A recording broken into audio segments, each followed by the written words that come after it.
Welcome to part 2 of Working with Graphics. This is our second video in the three-part series. The first one we looked at creating your own graphics and learning to edit those. Today we will look specifically at bringing in photos and working with photos as a part of your graphic work.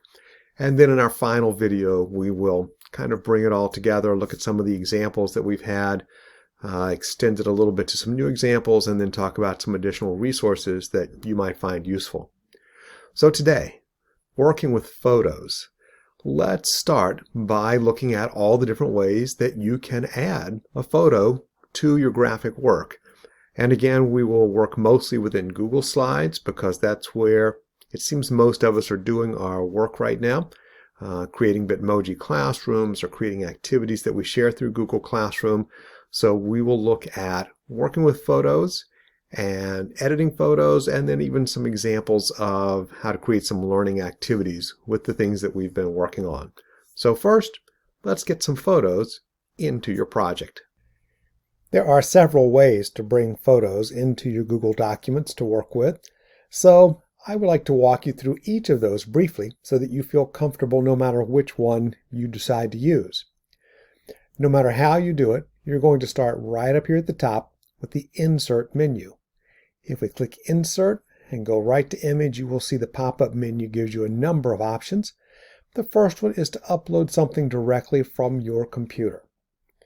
So I've already got a photo on my computer that I want to use. I can choose that option. I can choose which folder it's going to be in. And so if it's on the desktop, I can go there. I can go to Pictures for Part 2. I know these are the photos that I want to use. I can bring it right into my Google slide. It's ready for me to crop, resize, edit to use any way that I need. Let's delete that one and look at method number 2. Coming back to the Insert menu, Insert Image. Next time I'm going to search the web. Let's say I don't have the photo yet that I want, so I need to go find one. And I'm going to search for snowman. And it will find a lot of snowmen that I can pick and choose from. And if I find one that I like, I can click it. It shows me one selected, and I can click Insert. And it will come right into my Google slide. Now, I'm going to delete it just so I can point out one feature. If I go to Insert, Image, search the web, I'm still looking for snowman.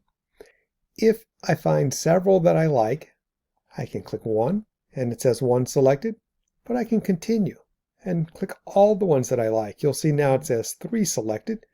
I can click Insert, and it will bring all 3 of them into my Google slide at once so that I can begin to take one at a time, resize it, move it where I want it, and use all of them in my activity. Now, let's delete those. Move to our next option. Insert, Image, Google Drive. This is if you've found a photo that you like, but instead of saving it on your computer, you saved it in your Google Drive. So if I click there, it will automatically go and search my Google Drive. It will look starting with my most recent photos. If it's not there, I could go into My Drive or even into the shared drives. But I know that I'm going to want this one, so I can insert it. We will bring in Bernie waiting to do bus duty, and we can work with him from there. We'll delete that. Let's take a look at the next option. That would be bringing an image in from Google Photos. I'm not going to click on this one because I don't use Google Photos in my Krek account. And when I click, that's just going to start a search that never ends because there's nothing there. If I did use Google Photos, it would be exactly like picking a photo from my Google Drive. It would show me the photos that are there. I would click on one and click the Insert button. But since I can't use that, I'm going to go down to Find a Photo by URL. Now, if I knew there was a photo out there on the internet somewhere, and I knew the URL, the HTTP address for it, I could paste that in and then click Insert. That's probably not going to be a method that you use very often, but if you did have an image with a URL, that's how you would bring that in. One more to show you here. image insert by camera. That's right. If I click this, it's going to automatically open up the camera on my computer. And there I am. And I can say, hey, I want you to put this picture in there. Take the picture. It shows you what you got. You click insert if you're happy with that, and it goes right into your image, right into your slide. So there you are. You've got a photo that you can work with. One final way to add a photo into your Google Slides can be by using just your phone. Whether you need to throw in a quick selfie of yourself so that you can personalize your work, that the students see your faces, maybe you need to take a quick photo of a worksheet or some item that you want to share with them, photo in the classroom, whatever you want to do, you can use your phone to make that happen quickly. So on my phone, I'm going to go to my Google Drive app. So here we go, right there, Google Drive app. When I open it, I'm going to make sure that I am logged into my correct Google account, not my personal one, but my correct one. And right down at the bottom of the screen, there is a plus sign right here. I'm trying to get my finger lined up. There we go. If I tap that plus sign, it gives me an option to create new, and you can see I can create new spreadsheets or PowerPoint slides or whatever. One of the options is use camera. I tap the camera, it opens the camera right up, and there I am. So I'm going to take a picture of myself. Hi there. All right. And it asks, do you want to retake that or use the photo? I'm going to use that photo. Now, when I go to my insert menu, I'm going to go to image and to my Google Drive, because when I took that photo, it immediately put it in my Google Drive. And since it always starts by looking for the most recent photos first, that's going to be the one right there. I'm going to click it. I'm going to insert it. There's the photo that I just took. And that's how you can use your phone to quickly add a photo into your Google Slides.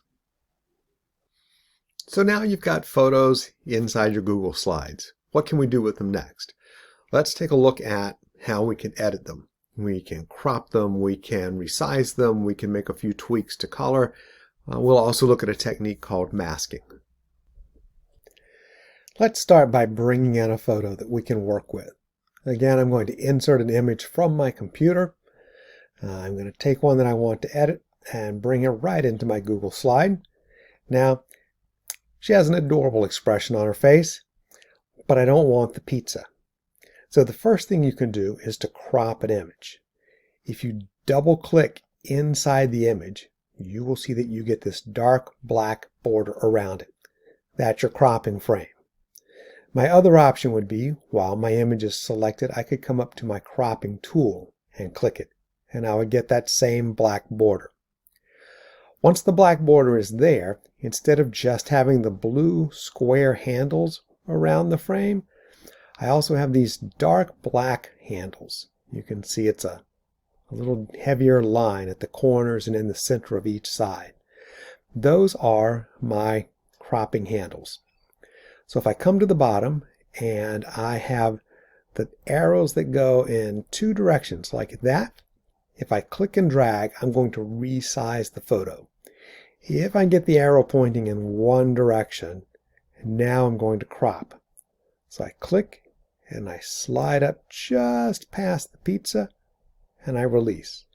And I've cropped the bottom of that image. I'm going to do the same and bring in the sides a little bit on each side, and I'm even going to bring down the top a little bit because her face should be more centered.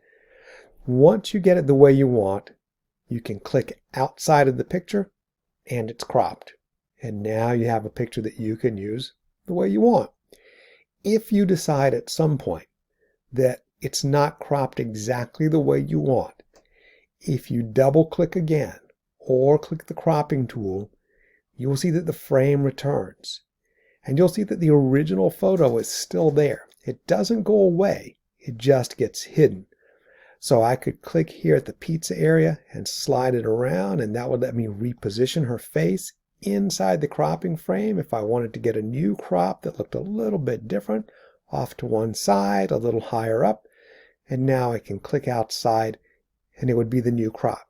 I could also come and return these back to their original position and have an uncropped photo. So once you crop it, it doesn't go away. You can still work with the original photo, but you also have your new cropped version that you can work with. I can also resize it using the blue handles. I can make this a lot bigger. The trick to resizing your photo is to work with the corner handles. That keeps the right ratio. If I go to the side or the top or the bottom and try to resize it, it doesn't maintain the ratio. So suddenly I get a skewed face that's really wide or a face that's really flat. And you might be trying to create a look like that. And if you are, that's fine. But if you don't want that kind of look, we can undo those changes, which brings us back to the correct ratio. And we can work by resizing just with our corner handles. That keeps the ratio for us. Another thing you can do is to come up to your format options. That menu will give you a few extra things to work with. Size and rotation, well, I've told you I like resizing better by dragging the handles, but you can resize it if you need a specific width or height. Just remember, just like with the graphic objects in our first video, lock the ratio first. Then if you want to go to an exact 4.5, you can do that and it will adjust and stay properly in ratio. I can flip it to the other side if I need her to be looking in a different direction. I can also tilt her just as we could with any other object. And I could do the same by, let me get it back to 0, by coming over here and changing the angle a little bit if I just want to nudge it for a tiny bit. I can also recolor. Now, right now there is no recoloring. If I wanted to turn this color photo into a black and white photo, I can do that. I can give it any kind of color tint that I think might be appropriate. Most of these probably are not appropriate for the work that you're doing, but a few of them might work. You might want that sort of old-fashioned look or the black and white kind of look. That's a very light black and white and a more contrast black and white. So either of those would be options for you.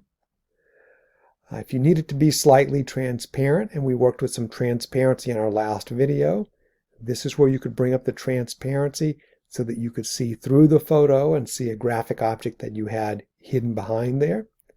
We'll reset that back to where it was. Lastly, if you need to put a drop shadow around it, you can do that. We haven't really talked about drop shadows yet, so this is maybe the place to do that. A drop shadow is just a black sort of shadow that exists around the photo. I'm going to make it not at all transparent just for the moment so we can really see it. And I'm going to make it a little bit bigger so you can see there's a drop shadow right beneath it. Now, typically a drop shadow is on the bottom and the right side. That's just sort of what looks good to us. That's typically how a drop shadow looks. So changing the angle moves the drop shadow, but you can bounce that around to whichever side you want. I'm going to bring it back here. That's a pretty heavy dark shadow, so I would lighten the transparency of that some, even some more. I probably would bring it in a little bit closer. And if I want to really blur it so that it fades into the background, I can even change the blur radius a little bit. That just kind of blurs it out there. So really what you're trying to do is give depth to a photo to make it stand out from the background, while at the same time giving it a little bit of a framing so that it really pops for you. So if you decide to use a drop shadow, that's how you would use that. Your drop shadow doesn't have to be black. It could be a different color. So you can change your color as well. Now, I want to bring in one more photo and try one other technique with you just so you see how something can work. Under our insert menu, I'm going to upload from my computer once again. Let's bring in this gentleman right here. Now this is an awfully wide photo, so the first thing I want to do is just crop it down, get rid of some of the extraneous material on the side. There we go. I like that better. I want to center him just a little bit in there. All right, good. I like that. Now keep in mind the whole photo is still there. By cropping, we are just hiding that part out there. We're masking it. In fact, I'm going to come in, I'm going to bring this up just a little bit as well. There we go. All right, so we've hidden all of that. Now, we can hide things with shapes as well, and this is called masking. Right next to our cropping tool is a little pull-down item that says Mask Image. One of the most common ones is just to pick a circle. So if I throw a circle on there, now I have thrown in a mask that hides those square corners and focuses your vision even more right on his face. So if that's where I want to guide your face, that's what I'm going to do. If I want things to look a little more artistic so that everything doesn't have square corners, I'm going to throw in a mask, and that's how I'm going to do that. Let's delete that now and see how we can do that and make that even a bit more creative. I'm going to upload one final photo.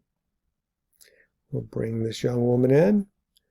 I am first going to crop some of this photo because I really want to focus on her face here.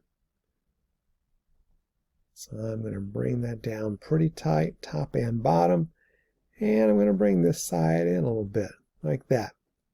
Now, that looks good. Here's what I want to do with that. I want to mask it with an arrow shape. So if I throw that in there, I'm hiding everything except for her face, really. I'm going to bring that up so we can see her mouth a little bit more. Let's adjust that a little bit more. There we go. All right. Now, I can take that and we can insert a different type of graphic element that will really look good here. And that is we are going to use word art. We haven't talked about word art before in this video, but word art is exactly that. It lets us take a word and give it an artistic effect. It just gives you a box to type in, so you type the one you want and you click enter or return, and it gives you the word that you've typed, and you can manipulate it like a graphic object. I can't click in there and edit it like text. This is really a graphic object. So the first thing I want to do is I'm going to change the fill color because I don't want gray. I want something that's positive because we are being positive here. We're going to go, oh, I don't even want that. Let's go a brighter green. There we go. That way we can really see what we're doing. I want a black border, but I want it to be a little heavier. There we go. Now, I can resize this. And what I want to do with this is bring it and park it right inside the arrow. Let's make it the same size as the arrow. Perfect. Now, I would do insert word art once again. I'm going to pick the same color. I'm going to do the same border and the same border size. Now I'm going to resize it, bring it into position. And I just need to squeeze that in. Now we've made a graphic using a photo, a masking technique, and some word art that all combined creates a really nice logo or an interesting look or a flyer or a newsletter, anything that's talking about upcoming events. So by using your photo as just a part of your graphic element, that's a very nice way to sort of build some design components as you work with photos in your graphics. All right, we've got photos into your Google Slides. We've edited them, we've cropped them, we've got them looking the way that we want. How do we take what we know about working with photos, combine it with the things that we learned in our first video about creating and working with graphics and some text items? Let's start really putting all of that together now in creating some learning activities. So, 2 examples. Let's walk through those together. For this example, let's assume I have an upcoming professional development activity around Google Calendar. I want to teach some folks some of the new features of Google Calendar, let's say, and I need a graphic that I can stick into an email as an invitation that's eye-catching and that will get people interested. So that's what we want to do here, is create that graphic together. Now, to prepare for that, I have already done two things. I took a screenshot of my Google Calendar page, and I took a selfie of myself. So let's see if we can put that all together into a nice graphic.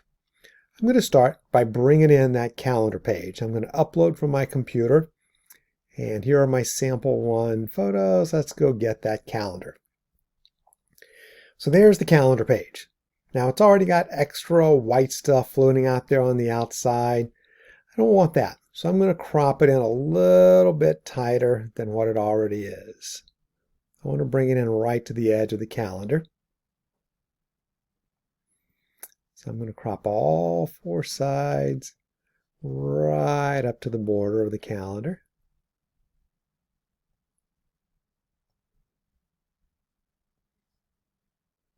There we go. Now, that's in place. The next thing I need is I need the picture of myself. But let me show you the photo that I have. Let's go grab that image.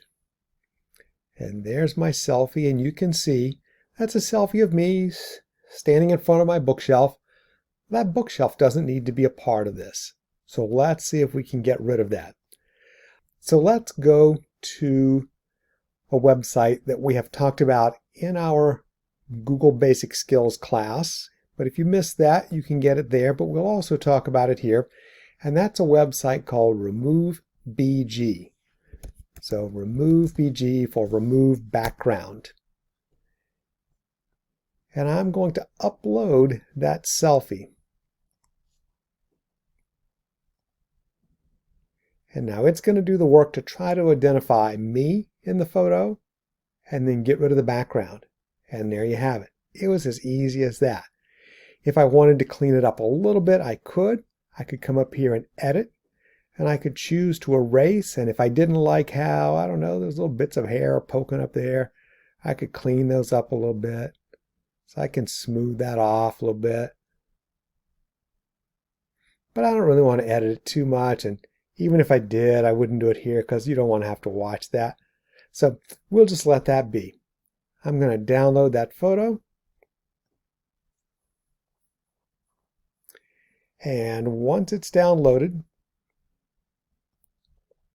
I'm going to come back and I'm going to insert that copy.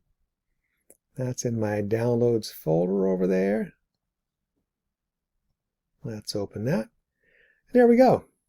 Now, I'm going to float that right over the top of this calendar so that I can say, hey, come join me. We're going to talk about Google Calendar. This is going to be fun. And I'm going to stick that in there. Oh, let's make it a little bit smaller so you can see more of the calendar. That looks pretty good. Okay, I like that. Now, still kind of boring though. Everything's just sitting there. I'm going to take this one and this one. We've learned how to group things in our last video, so I'm going to quickly group those together so that I can move them around. I want to center them on my slide. Now let's see if we can make this more interesting with some background. Let's change the background color. And let's go with a gradient and something that's going to kind of work well with that green. How's that look? That's not bad. All right, I like that. I still want to do more. You'll remember in our last video we worked with those rays. Let's bring those in again. Same graphic from before. Let's find those rays. At the moment it doesn't look good. We're going to resize it all the way out to the edges. I'm going to take the transparency of that way down. Oh, let's say 95%. How does that look? And now I'm going to take those rays and I'm going to send them to the back. Not bad. I can even go a little bit further. This is where I just might want a bit of a drop shadow. Let's open that up so I can play with that a bit. It's hard to see the drop shadow when it's a bit transparent, so I'm going to make it really dark. I'm going to stretch it out from the sides a little bit so that I can adjust my angle. There we go. Bring the distance in a tiny bit. Bring the transparency up a little bit.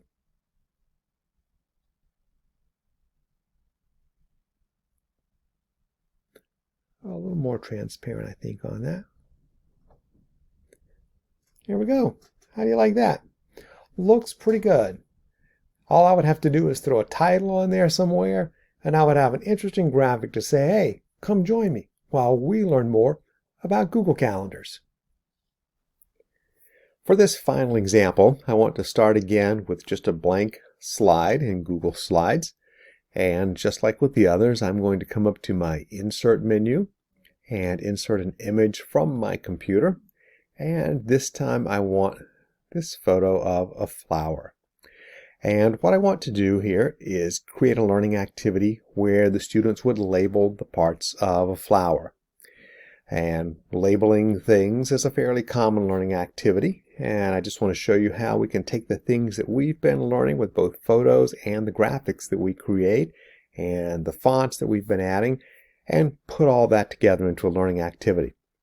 The first thing I want to do is I want to crop this a little bit closer. I want to create more white space out here on the sides for students to type their answers. So I'm going to use my cropping tool by double-clicking on the flower and then bringing the sides in a little bit closer so that I have more space around the outside. Now, that's the flower that I want to work with. I want it nice and centered on the page. And I want to put some text over the top of this photo so that we can label it.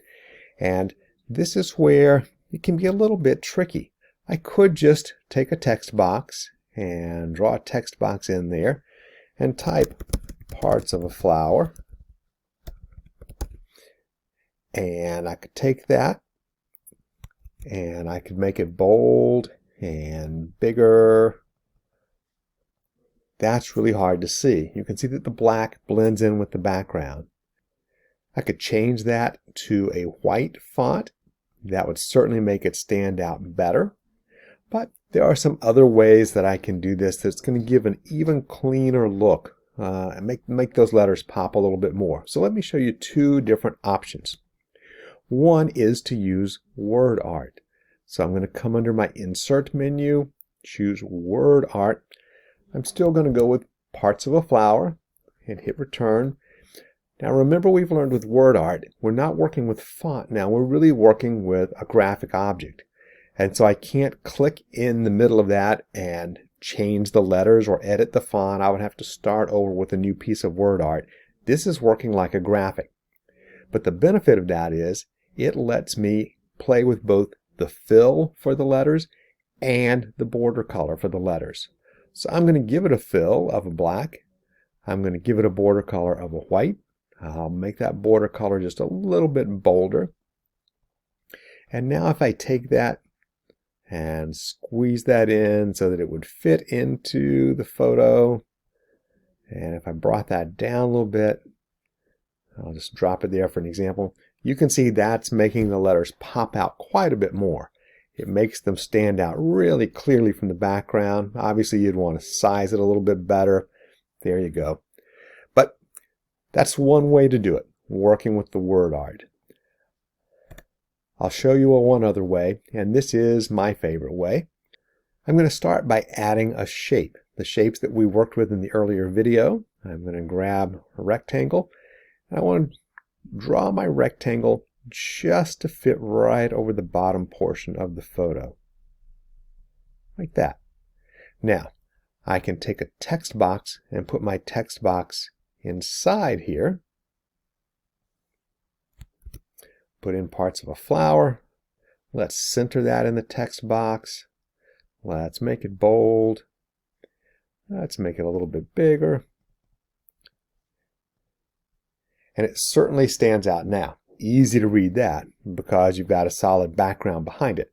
But it starts to color up the picture, and just to be a little more artistic, I want to see more of the picture back there. So I'm going to select my box again. I'm going to make it a little bit smaller. And I'm going to come under the color for the box, the fill color. I'm going to go to Custom. And I'm going to drop the transparency to about halfway. Now I can see my letters clearly, but I can also see through to the photo in the background. And that looks pretty good.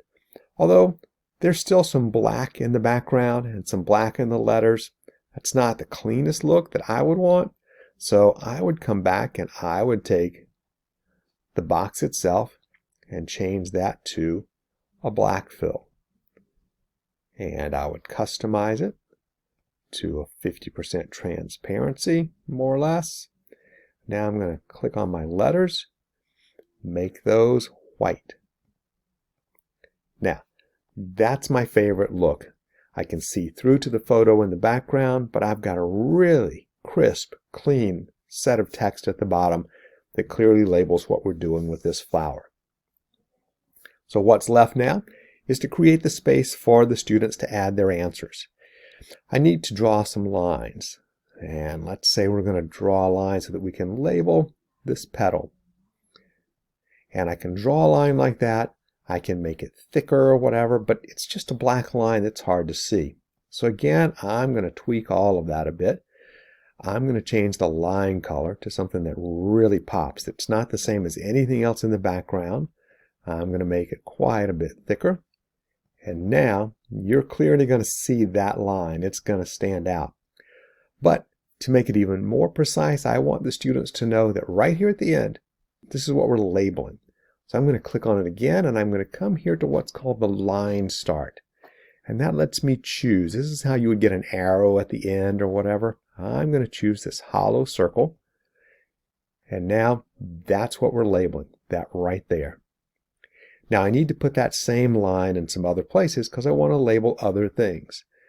I could start again, drawing a line from the stem and from other places. I would edit each one, change the color, change the size, put the hollow circle on the end. I could do those steps. Or, if I click on one of the graphic objects that I've created, and while I've clicked on it, I come back and click my line tool again, my next line is going to have that same formatting. I would do it again, click the line tool, and now let's label here. And finally, I'll click again, let's select it, click the line, and let's label here. So without having to go back and redo the formatting of those lines, I can carry that formatting through from line to line to line. And you could do that same thing with any graphic object that you're working with there. Lastly, I need to put a place for the students to answer. I could just draw a line for them to write on and leave them a blank space. I could create a text box for them to write in. I could even give them a prompt if I wanted to. Type here. And if I do that, they're going to have to double click here, delete the text. So one of my favorite ways to add a prompt for students to write is to give them a text box that's already outlined with a prompt to write, but I want that prompt to automatically delete itself as soon as they click in the box and start their own typing. I don't want them to have to do all the editing to delete what's already there. That's not a function that you can create on your own. But as we've talked about in earlier videos, that is a trick that you can grab from another Google slide. To make that happen, I'm going to come over here, and for just a moment, I'm going to create one more slide. And I picked this one with one column text. And the reason I like this one is because it has one text box right here that I'm going to copy. I'm going to click on it and copy it. Come back to the text, to the slide that we're using, and paste. Now let me just position that where I want it. I'm going to put that up here. I'm going to close this up a little bit, give them a space to type. And I am going to put a little weight to the border so that they can see that it's a box. Now, when the student clicks, that text automatically goes away and they can put in their answer. So I would take that same text box, copy and paste, put it in each of the 4 spots, and then I have used photos, graphic elements, and text boxes to create a nice learning activity for my students. This brings us to the end of our second video. Hopefully you feel more comfortable bringing photos into your graphics work and using them in ways that might be helpful for you in the classroom. Coming up in part 3, our final part of working with graphics, we will explore a number of websites and resources that you can use to sort of assist and support your graphics work. And we will look at a few more examples of how we can take what we've done, add them to some more complex kinds of things like working in Bitmoji classrooms and stuff. So we'll do that together. So I look forward to seeing you in part 3.